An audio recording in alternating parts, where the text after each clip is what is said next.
গতির কথা উঠলে আমাদের চোখে ভেসে ওঠে শোয়েব আখতার কিংবা ব্রেটের নাম। কিন্তু 2026 পিএসএল দেখলো এক নতুন রাজকুমারকে, যার গতির সামনে খড়কুটোর মতো উড়ে গেল রিজওয়ান স্টিভ স্মিথদের স্তম্ভ।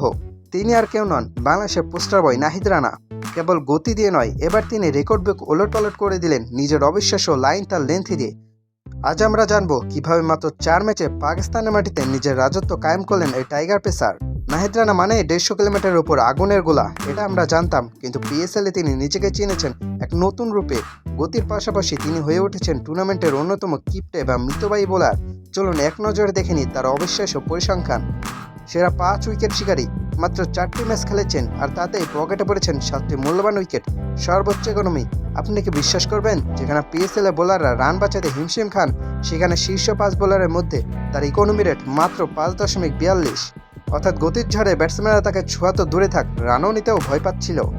কিন্তু আসল চমকটা তোলা ছিল করাচি কিংসের বিপক্ষে ম্যাচের জন্য। সেই রাতের গাদ্দাফি স্টেডিয়াম সাক্ষী থাকলো এক অতিমানবীয় স্পেলের। 4 ওভারে বোলিং কোটা, উইকেট নিলেন 3টি, রান দিলেন মাত্র 7। কিন্তু যে রেকর্ডটি পিএসএল ইতিহাসে পাতায় তার নাম খোদাই করে দিল, সেটি হলো তার ডট বলের সংখ্যা। 24টি বলের মধ্যে রেকর্ড 20টি ছিল ডট বল। ভেবে দেখুন, 149 থেকে 151 কিলোমিটার ঘন্টা গতিতে নিয়মিত বল করে যাচ্ছেন, অথচ প্রতিপক্ষের ব্যাটাররা এক রান নেওয়ার জায়গাও খুঁজে পাচ্ছেন না। এটা কেবল গতির জয় নয়, এটা ছিল বুদ্ধিদীপ্ত বোলিংয়ের এক চরম নিদর্শন। করাচির ব্যাটারদের যেন পিছিয়েই আটকে রেখেছিলেন এই টাইগার পেসার। পাকিস্তান ক্রিকেট বিশ্লেষকরা যখন তাকে নিয়ে মাতোয়ারা, যখন তাকে টুর্নামেন্টের সেরা বোলার হওয়ার দৌড়ে সবার আগে রাখা হচ্ছিল, ঠিক তখনই এলো সেই ঘোষণা। জাতীয় দলের টানে পিএসএল অভিযান পাঁচপথে রেখে তাকে ফিরতে হয়েছে দেশে।